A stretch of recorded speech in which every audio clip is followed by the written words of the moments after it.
I made you another board. This is the board where we can take off our pro-genocide marketing hats and put on the real ones where we want to stop it. So I'm going to talk you through who we're talking to in the campaign, what we need to tell them, how we tell them it, and then your role in telling them this thing.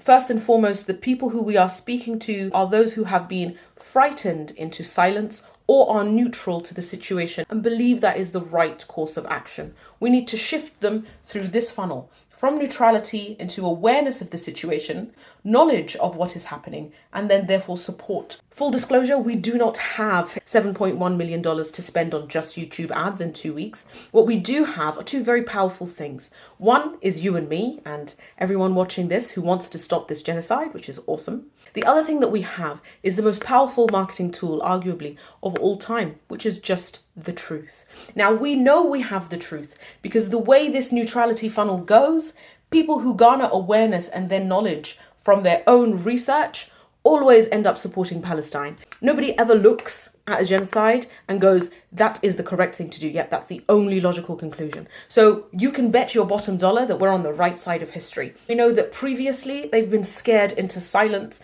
because they've been scared to lose what they've accumulated. Our job is to do the opposite. We want to give them hope. So chances are, if you have a job, you're intelligent enough to hold that job down, which means necessarily you're intelligent enough to suspect that you've been taken for a mug by mainstream media at some point in your life. So we're going to lean into that. And the messaging will be, your hunches are correct.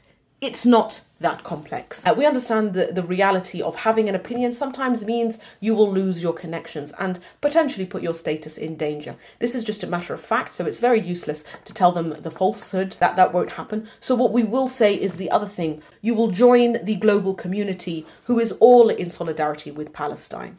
You're afraid to put your reputation and therefore your power at risk because you don't want to say the wrong thing. You don't want to look foolish. What we will tell you that it's never been wrong to stand against war crimes. And here you can see all we've done is we've just used the reality of the situation to reassure these people that what they're going to do is the right thing.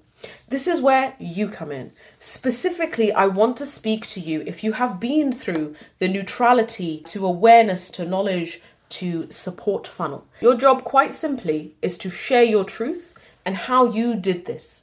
You can use the framework here, which is called the Feel, Felt and Found framework.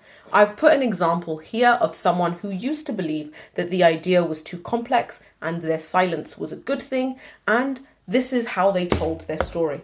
I understand how you feel. I once felt overwhelmed with information. Once I did my own reading and stopped believing news at face value, I found it wasn't that complex and Palestinians need our support.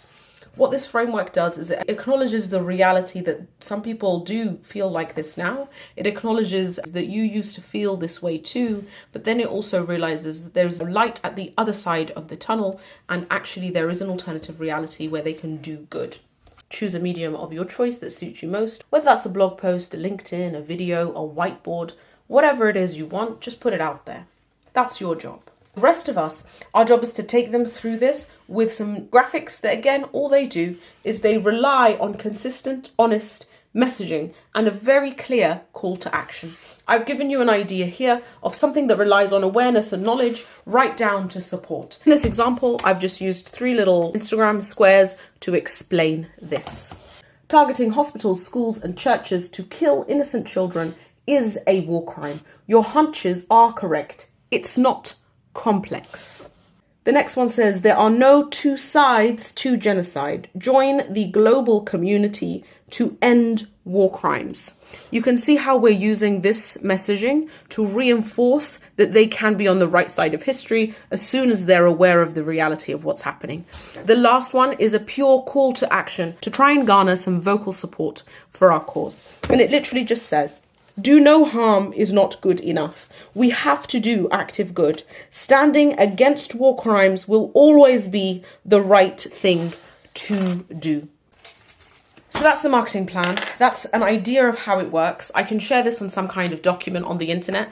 I'm sure you guys will do magic. We're relying on you, if you have been through this funnel of neutrality, to give hope to the others and to give them the bravery that it took for you to stand up. I understand this is a brave thing to do, to create this, but to be honest with you, that's what this needs. I do know that it is quite ludicrous to find ourselves in the situation where we are defending the opinion that genocide is categorically incorrect, but such are the powers of global media efforts.